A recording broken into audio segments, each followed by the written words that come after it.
layers of books, magazines or newspapers, or even a series of file cabinets standing close to each other can cut the radiation danger.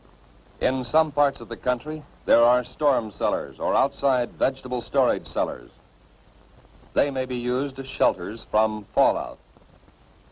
If you plan to use such a cellar or your basement or any other shelter, stock it with food and supplies. To equip and supply your shelter area, you need some of the same things you might take on a vacation camping trip. First, sleeping equipment to fit your shelter area. Folding cots or sleeping bags and blankets. Then, food and water. There should be at least a 2-week supply. You'll want plenty of fruit juices and lots of your family's favorite canned foods. The drinking water supply should be rotated often to be sure it's fresh. And don't forget such basic needs as sugar, salt, pepper, and other seasoning that your family ordinarily uses. Now, some equipment. A radio is very important. It should be a battery portable with spare batteries. A transistorized radio is best, as the batteries last longer. Next, you need light in the form of flashlights and a battery-operated lantern. Then, a good first aid kit. Now, plates, cups, silverware. A can opener and a bottle opener are important. Add to these things enough closed containers to take care of garbage and human waste. Especially if there will be children in the shelter, include some books and magazines, paper and pencils, maybe 1 or 2 small, simple games. The best protection of all is the special shelter built according to specifications of your local civil defense organization. This has an air filter to allow ventilation, but keep dust out. And it has at least 3 feet of earth over it.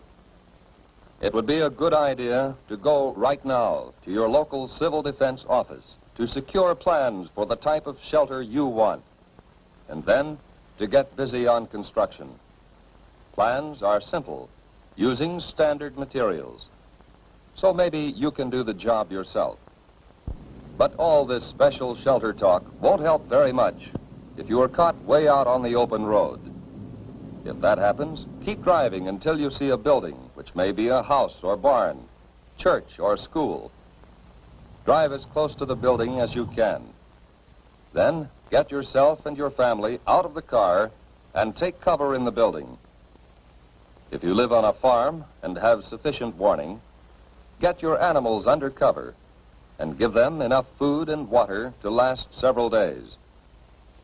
And if you can, cover any piles of hay or harvested crops that may be outside.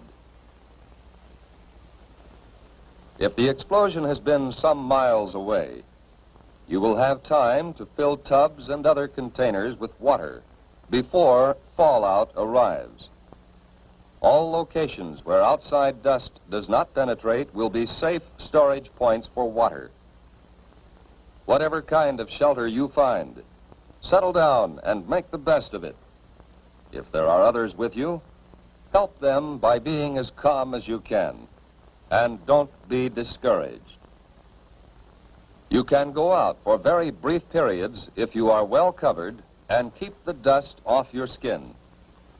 Wear heavy boots or shoes and pants tucked in or tied around the bottom to keep dust out.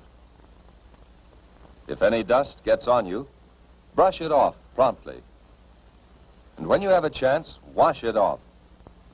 That dust can burn your skin. But what happens if you do get exposed to a great deal of fallout? Food or water has been contaminated by the dust, internal damage may occur. When dust has been left on skin, there will be skin burns. When you have been near dust too long, there may be radiation sickness. Exposure can even cause death. If you have had considerable exposure, you will vomit and grow weak. But after a few hours, this sensation will pass, and by the next day, you may have had the last of it. Even if you have been exposed to excessive fallout, you may eat and drink just as you normally would. But don't force yourself.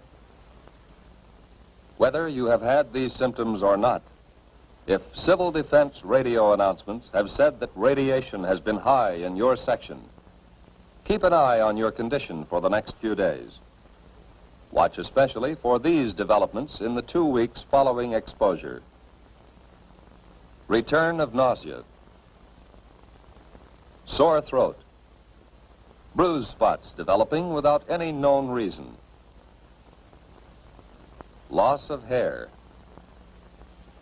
These conditions, or nosebleed, or diarrhea, should be reported to a doctor or to the nearest first aid station set up under civil defense plans. Unless civil defense teams have warned that your area is still dangerously radioactive, you can get out and work to help yourself and help others. Although fallout can be deadly, your chances of avoiding damage from it are much better if you follow the directions we have given you. During an alert, keep your portable radio tuned to the Conelrad radio frequencies, 640 and 1240 on the AM dial, for the latest reports and advice.